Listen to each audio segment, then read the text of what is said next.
Well, Oladeji, thank you so much for doing this interview. I am so excited to talk with you. Let's just start by you introducing yourself and then sharing what your current ADR position is. Yeah. Well, Allison, first, I wanted to thank you for having me and inviting me. I also just wanted to pay respect, honor, reverence to Indigenous communities of Illinois. And yeah, I've been following your work in legal, especially in legal tech. So it's really great to be a part of this conversation. So I'm Oladeji Tiamiyu. I am currently a clinical fellow in the Harvard Negotiation Mediation Clinical Program, mouthful, HNMCP for short. And I get to do some legal research and writing in ADR, ODR broadly. And then also, I am the supervising attorney for student practice organizations that focus on ADR. When we first met, I know you were an intern at Resolution Systems Institute, which is here in Chicago. So thank you for honoring the Indigenous people in Illinois. But what first, where did you get first introduced to ADR? So gosh, this is a really interesting way. For me, I can think about it as before law school, I was a teacher off the coast of Madagascar at a secondary school.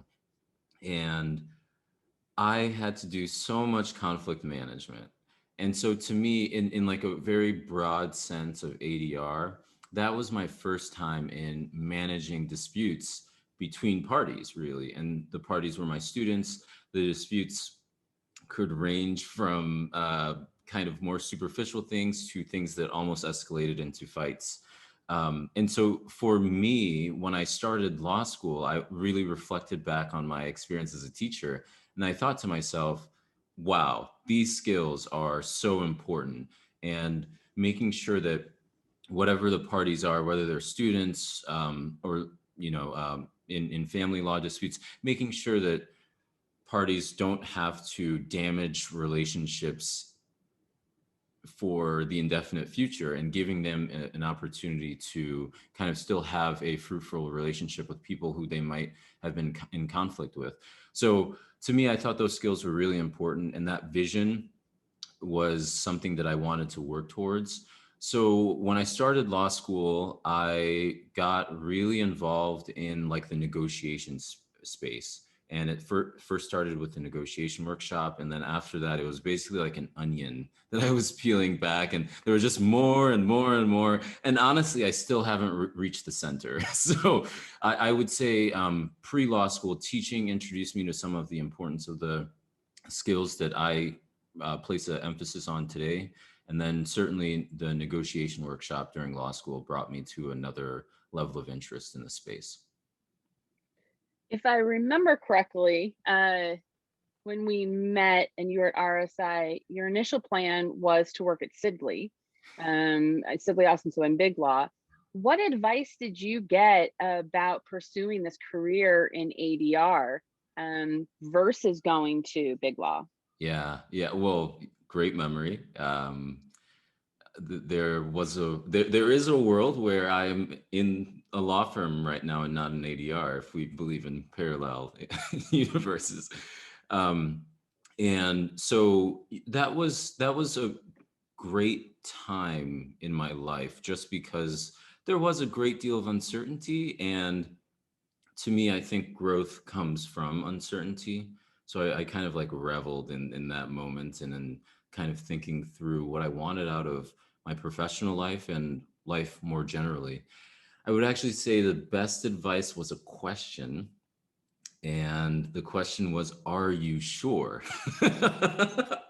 And to me, I interpreted that question as saying, if I feel good about pursuing this opportunity in ADR for the long term and the short term, I should act on it.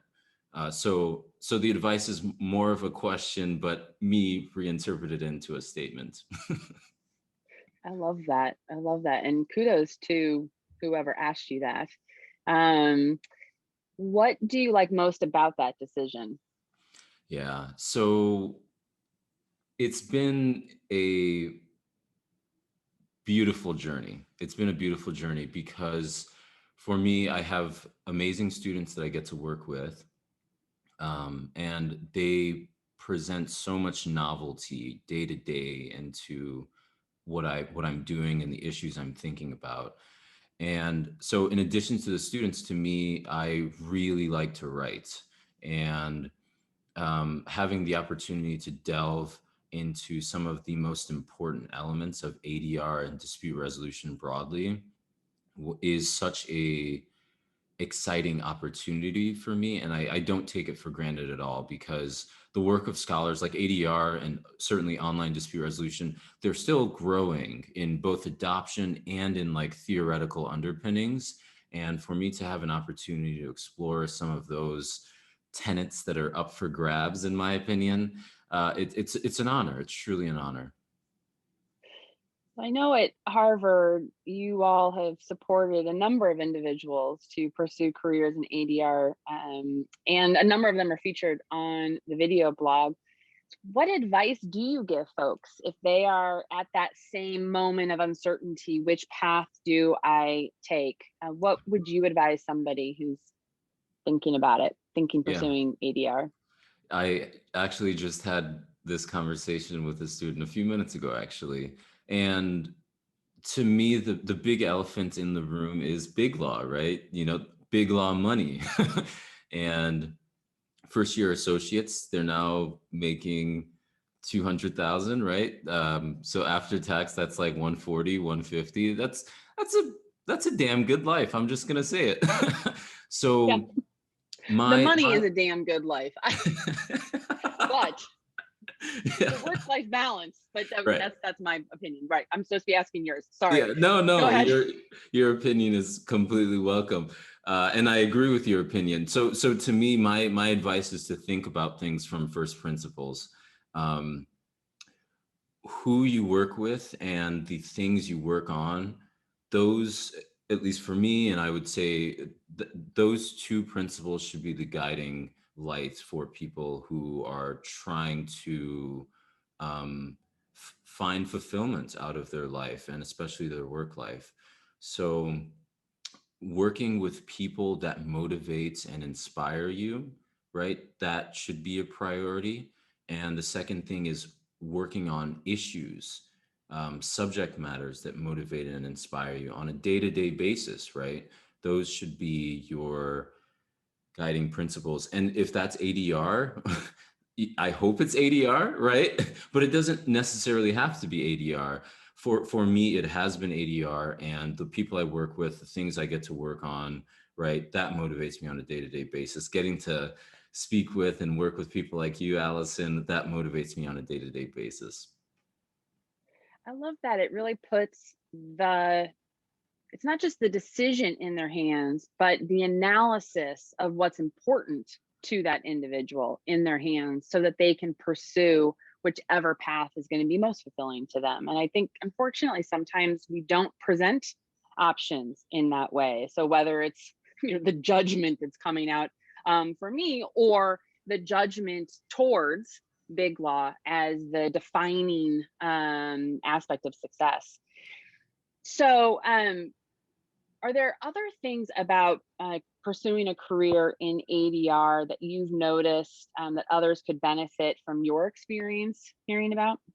Yeah, well, I've been fortunate because I get to engage with these students on a day-to-day basis, and they all have different interests to what is guiding them to ADR.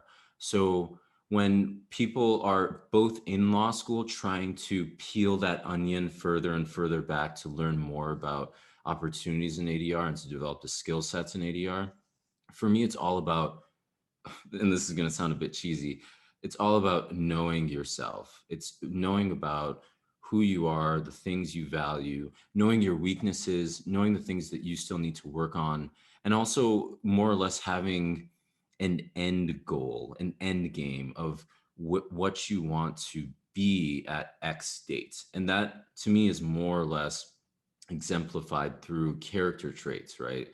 It's exemplified through active listening, reaching a certain point where you feel comfortable in the skill sets that you've developed over the journey that you're on. That's beautiful. I think the tying it back to your specific career choice and what was fulfilling, you talked a lot about writing. So there's the love and ADR of the focus on relationship. Yeah. But for you, you're approaching that work through writing. Yeah. And some folks might do it through policy. Some might do it through direct service.